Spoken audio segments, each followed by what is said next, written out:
തിരുവനന്തപുരം കോർപ്പറേഷനിലെ SC/ST വിഭാഗത്തിനും BPL വിഭാഗത്തിനും അനുവദിച്ച തുകകൾ അടിച്ചു മാറ്റിയതായി 2 കേസുകൾ വിജിലൻസ് രജിസ്റ്റർ ചെയ്തിട്ടുണ്ടായിരുന്നു.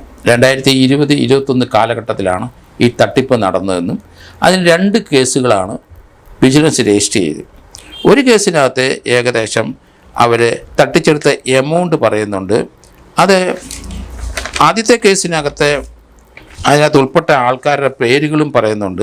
അങ്ങനെയുള്ള ആൾക്കാരെ 1,26 ലക്ഷം രൂപ തട്ടിച്ചിട്ടുണ്ട്. BPL വിഭാഗത്തിലെ 1,14 ലക്ഷം രൂപയും തട്ടിച്ചിട്ടുണ്ട്. ഇതിനകത്ത് ഇപ്പോൾ അറസ്റ്റ് ചെയ്തിരിക്കുന്ന 3 പേര് ഇതിൻ്റെ ചുക്കാൻ പിടിച്ചവരാണ്. കാഞ്ഞിരംകുളം സ്വദേശി പ്രവീൺ രാജ്, ബാലരാമപുരം സ്വദേശി MP ഷെഫീൻ എന്നയാൾ, പട്ടം സർവീസ് സഹകരണ ബാങ്ക് മാനേജർ സോണി എന്നിവരാണ് ഇതിനകത്ത് ഈ പണം വെട്ടിച്ചതിന് കൂട്ടുനിന്ന്. ട്രിവാൻഡ്രം കോർപ്പറേഷനിലെ ഇൻഡസ്ട്രിയൽ എക്സ്റ്റൻഷൻ ഓഫീസറായി ജോലി ചെയ്യുന്നതാണ് പ്രവീൺ എന്നയാൾ. അതിലൊപ്പം ഉണ്ടായിരുന്ന ആളാണ് MP ഷെഫീൻ. പട്ടം സർവീസ് സഹകരണ ബാങ്ക് മാനേജർ സോണി എന്ന അവിടെ ഒരു ബോഗസ് അക്കൗണ്ട് തുടങ്ങിയിട്ട് ആ അക്കൗണ്ടിൽ കൂടെയാണ് മറ്റു പലർക്കും പണം പോയിരിക്കുന്നത്. അതുകൊണ്ട് ഈ 3 പേരെ വിജിലൻസ് ഇപ്പോൾ അറസ്റ്റ് ചെയ്തിട്ടുണ്ട്. അവർ ഈ പണം വെട്ടിച്ച് ചില ആൾക്കാർക്ക് കൈമാറ്റം ചെയ്ത് അതിൻ്റെ കമ്മീഷൻ അടിച്ചിട്ടുണ്ടാകാനാണ് സാധ്യത. ഇടനിലക്കാരായി പ്രവർത്തിച്ച ഏകദേശം 10 പേരെ ഇത് കൂടാതെ അറസ്റ്റ് ചെയ്തിട്ടുണ്ട്. അപ്പോൾ 13 പേരെ വിജിലൻസ് ഇപ്പം അറസ്റ്റ് ചെയ്തു. ഇടനിലക്കാരായി പ്രവർത്തിച്ച് പണം അടിച്ചതിൽ മണക്കാടുകാരൻ ഒരു ശ്രീകുമാറുണ്ട്, കഴക്കൂട്ടത്തുള്ള സുരേഷ് കുമാർ, കോവളത്തുണ്ടായിരുന്ന അനിരുദ്ധൻ, പിന്നെ തിരുവല്ലം സ്വദേശി ബിന്ദു, ബാലരാമപുരം സ്വദേശി അശ്വതി, വഞ്ചൂർ സ്വദേശി മോനിശേഖർ, ബാലരാമപുരം സ്വദേശി ഷിബിൻ, കല്ലീർ സ്വദേശി വിഷ്ണു. ഇടനിലക്കാരായി ഇവർക്ക് വേണ്ടി പ്രവർത്തിച്ച 2 കഥാപാത്രങ്ങളുടെ ഉണ്ട്. അത് ഒന്നാമത് മൂന്നാറ്റുമുക്കിലുള്ള സിന്ധു ആണ്. ഈ പൂങ്കുളത്തുള്ള അജിതകുമാരി എന്നിവരും ഇതിനകത്ത് ഉൾപ്പെട്ടിട്ടുണ്ട്. ഏകദേശം 13 പേരെയോളം ഇപ്പം വിജിലൻസ് അറസ്റ്റ് ചെയ്ത് കഴിഞ്ഞു.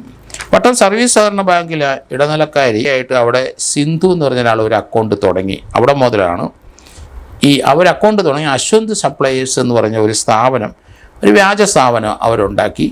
ഇങ്ങനെയുള്ള സ്ഥാപനങ്ങൾ തുടങ്ങാനുള്ള SC/ST വിഭാഗത്തിലും അതുപോലെ ഈ കോർപ്പറേഷനിലെ തന്നെ BPL ഓപ്പറേഷൻ കണ്ടെത്തിയിരിക്കുന്ന BPL വിഭാഗത്തിലും പുതിയ സംരംഭം തുടങ്ങി ജീവിക്കാനുള്ളൊരു മാർഗം തുടങ്ങാൻ വേണ്ടിയിട്ടാണ് അവർക്ക് ഈ പണം കൊടുക്കുന്നത്. അങ്ങനെ കൊടുക്കുന്ന പണം അവരെ അടിച്ചു മാറ്റി അവരെ സ്വന്തം കാര്യത്തിന് വേണ്ടി ഉപയോഗിച്ച് അങ്ങനെ കോർപ്പറേഷനെ പറ്റിച്ചു. അർഹരായവരുടെ ലിസ്റ്റ് കോർപ്പറേഷൻ കയ്യിലുണ്ട്, അവർക്ക് പണം ലഭിച്ചുമില്ല. ഇവരിൽ കൂടെ കുറേ ആൾക്കാർ പണം അടിച്ചുകൊണ്ട് പോയി. അതാണ് വിജിലൻസ് കേസ് വന്നത്. അത് കോർപ്പറേഷനിലെ ഇൻഡസ്ട്രിയൽ എക്സ്റ്റൻഷൻ ഓഫീസർ അവരിൽ കൂടെയാണ് ഈ പുതിയ സംരംഭം തുടങ്ങുമ്പം അതിനുള്ള പണം കൊടുക്കുന്നത്. അവരൊക്കെ ഇതിനകത്ത് പ്രതിയായിരിക്കുന്നു. അവർ 3 പേര് ഇതിനകത്ത് പ്രതിയായിട്ട് തുടക്കത്തിൽ അറസ്റ്റ് ചെയ്തിട്ടുണ്ട്. അവരിൽ കൂടെ പണം തട്ടിച്ച് സംരംഭകരായി വന്നിരിക്കുന്ന ഏകദേശം 10 പേരോളം വീണ്ടും പോലീസ് അറസ്റ്റ് ചെയ്തിരിക്കുന്നു. വളരെ വ്യാപകം 2-2.5 കോടി രൂപയോളം അല്ലെങ്കിൽ 2.5-3 കോടി അടുത്തുള്ള രൂപയോളം പറ്റിച്ചിട്ടുണ്ട്. ഇനിയും ചിലപ്പം ധാരാളം ഇതുപോലെ പറ്റിച്ചവരുടെ ലിസ്റ്റ് കാണും. എന്തായാലും ഇവരെ അറസ്റ്റ് ചെയ്ത നല്ല കാര്യം. വിജിലൻസ് വളരെ ശ്രമപ്പെട്ട് ഇതിൻ്റെ നൂലാമാലകൾക്ക് കയറി ഈ 2 തട്ടിപ്പിനുള്ള ആൾക്കാരെ കണ്ടെത്തി അവരെ അറസ്റ്റ് ചെയ്തിട്ടുണ്ട്. കൂടുതലും ഇതിനകത്ത് സ്ത്രീകളാണ് ഇതിനകത്ത് ഇടപെട്ട് പണം അടിച്ചുകൊണ്ട് പോയിരിക്കുന്നത്. അവർക്കൊക്കെ വലിയ സാമ്പത്തിക ബാധ്യത ഇല്ലാത്തവരാകാനാണ് സാധ്യത. എങ്കിൽ ഈ പണമൊന്നും റിക്കവർ ചെയ്യാനായിട്ട് കഴിയില്ല. അതിനകത്ത് ഏതെങ്കിലും പ്രോസിക്യൂഷൻ നടത്തി അവരെ ശിക്ഷിപ്പിക്കാനല്ലാതെ മറ്റ് മാർഗമുണ്ടെന്ന് എനിക്ക് തോന്നുന്നില്ല.